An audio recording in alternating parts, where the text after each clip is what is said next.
After the arrest of Telugu Desam leader Mr. Chandrababu Naidu, the man who has been in the media limelight explaining why it happened is additional DG CID of Andhra Pradesh, Mr. N. Sanjay.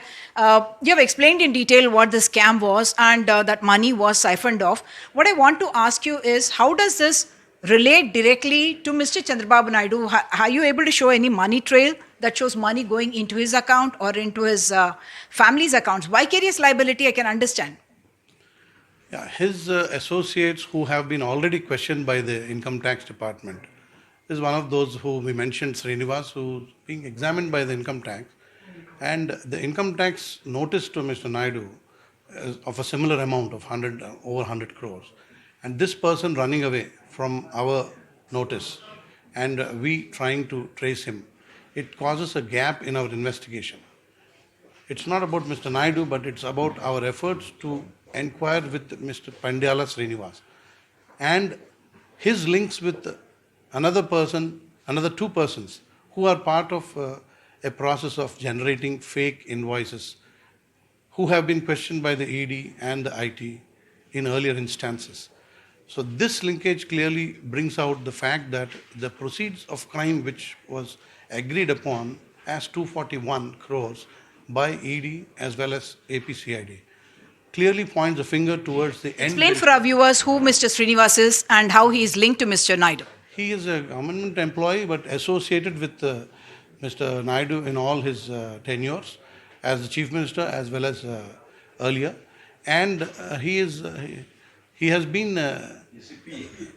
He has been working in the CM office and he has been a PA. And his association is so close that the income tax had raided his house and found receipts and transactions tracing to his superior, that is Mr. Naidu.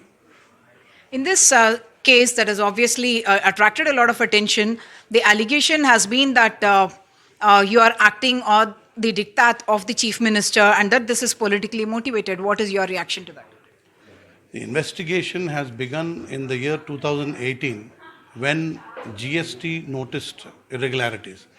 When accused people and shell company people tried to avail of GST benefits out of their greed and out of their jostling among each others to benefit from the GST. This has been thrown open in 18. And between 18 and 23, we have seen a lot of developments, like the FIR was registered in 21. The skill development organization was studied and scanned and understood. And in the last year and a half, the beneficiaries and the end beneficiaries was traced. The very fact that the way the money has been pushed out of the system was arbitrary and it calls for high level pressure and involvement of the head of the government when officers have made notings so clearly. And when the investigation points to so much there's so much of evidence and regularity and continuity in the whole process. And the most flabbergasting thing is a 90-10 funding pattern is touted as the actual plan, but it doesn't turn out to be that. The actual thing happens to be just siphoning out money and nothing else. Former Finance Secretary Mr. P.V. Ramesh has in fact said that he has not held the Chief Minister liable in any way and that the liability should have been fixed at the officers level because the Chief Minister does sign presumably hundreds of files, and why should he be held liable for his signature there? Yeah, as a Finance Secretary head, he is not speaking those words. He's speaking those words after his retirement and after the remand and arrest of the important leader. And because the issue has come up now. What pressures he has gone through to say such words, I cannot say. But we are under nobody's pressure. We are only under one focus, to see how the whole issue happened and to tie up all the loose ends that have to be done by any professional investigating agency. Especially we are working in tandem with two other professional agencies, IT and the ED. That is how it goes. IT and ED have also not linked this to Mr. Naidu. While you are telling us about the Digitech and how the arrests were made by the ED in those cases, but there is no link that has added up to connect it to Mr. Naidu. Yeah. IT and ED are not a state government agency.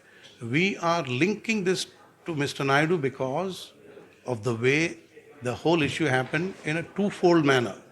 The first aspect is the money itself, the corporation itself coming into existence with an ulterior motive, appointing individuals who are outside the government to head government agencies, giving 4 positions to just one person, which includes secretary to CM also, secretary to department, and head of the MD and CEO of a corporation. So, hand-picked individuals in the whole story, and then timely siphoning out of money even before execution or even before any third-party compliance or any assessment. Has a lookout notice been issued for Mr. Srinivas now? We are in the process. Mr. Srinivas was served a notice to appear before us. The fact that Mr. Srinivas ran away to USA and Manoj, who is in the other private company, ran away to the Middle East.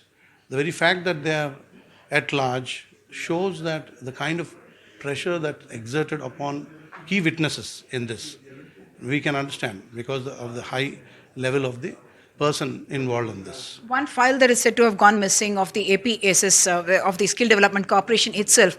When was the file noticed as missing? I cannot tell you the exact date when it was noticed, but definitely under the CID scanner in the last 18 months, whatever has been we tried to trace, we had to go through all the file notings and the shadow files and the statements issued by these officers. The fact that several of these officers as well as private individuals have given under oath of the magistrate 164 statement, and that they have already made their their stand clear in each of these. That points to heavy pressure by highest executive of the government. No, I'm only asking whether the file went missing during Mr. Jagan's rule or was it in the Chandrababu Naidu era? There is every possibility that most of the files would have gone missing in the earlier era itself, because the issue, the whistleblower issue that happened was in 2018, the GST aspect. From 18 to 19, it is quite possible. Okay, how many cases do you actually have investigating against Mr. Chandrababu Naidu? And the other day you also mentioned that you intend to investigate Mr. Nara Lokesh. Share us details about what the culpability there is. We are investigating into another case called Inner Ring Road Realignment Scam, in which Mr. Naidu and Mr. Narayana and several others are there.